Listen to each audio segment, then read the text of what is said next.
ನಮಸ್ತೆ, ನಾನು ನಂದಮಾಲ.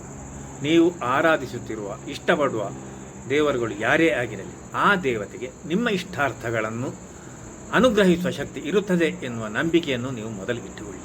ನೀವು ಗಣಪತಿಯ ಆರಾಧಕರು ಎಂದಾದರೆ ಗಣಪತಿಯ ನೆನೆದ ಬಗೆ ಭಯವಿಲ್ಲ ಭವದಲ್ಲಿ ಗಣಗಳಧಿಪತಿ ದೇವಗಣ ವಂದಿತಗೆ ಮೊಣಕೈಯ ನೆಲಕೊತ್ತಿ ಶಿರವಾಗಿ ನಮಿತಿದೊಡೆ ಗುಣಗಳ ಸದಳವಕ್ಕು ನಂದಬಾಲ.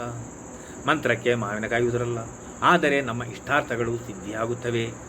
ಶ್ರೀಮನ್ ಮಹಾಗಣ, ನೀವು ತೀವ್ರವಾದ ಕಾಯಿಲೆಯಿಂದ ನರಳುತ್ತಿದ್ದೀರಾ, ಮನಃಶಾಂತಿ ಕೆಟ್ಟಿದೆಯೇ? ಗಣಪತಿಯ ಈ ಮಹಾಮಂತ್ರ ಓಂ ಶ್ರೀಂ ಗಂ ಸೌಭಾಗ್ಯ ಗಣಪತಿಯೇ ವರವರದ ಸರ್ವಜನಮ್ಮೆ ವಶಮಾನಯ ಸ್ವಾಹ. ಈ ಮಂತ್ರವನ್ನು 10,000 ಸಂಖ್ಯೆಯಲ್ಲಿ ಜಪಿಸಿ.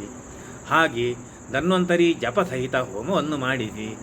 ನಿಮ್ಮ ಎಲ್ಲ ಸಮಸ್ಯೆಗಳನ್ನು, ಅನಾರೋಗ್ಯ ಸಮಸ್ಯೆಗಳನ್ನು ಆ ಗಣಪತಿಯು ಕೈಯಲ್ಲಿ ಎತ್ತಿಕೊಂಡು ನಿಮಗೆ ಆನಂದವನ್ನು ಅನುಗ್ರಹಿಸುತ್ತಾನೆ. ವಂದನೆಗಳು.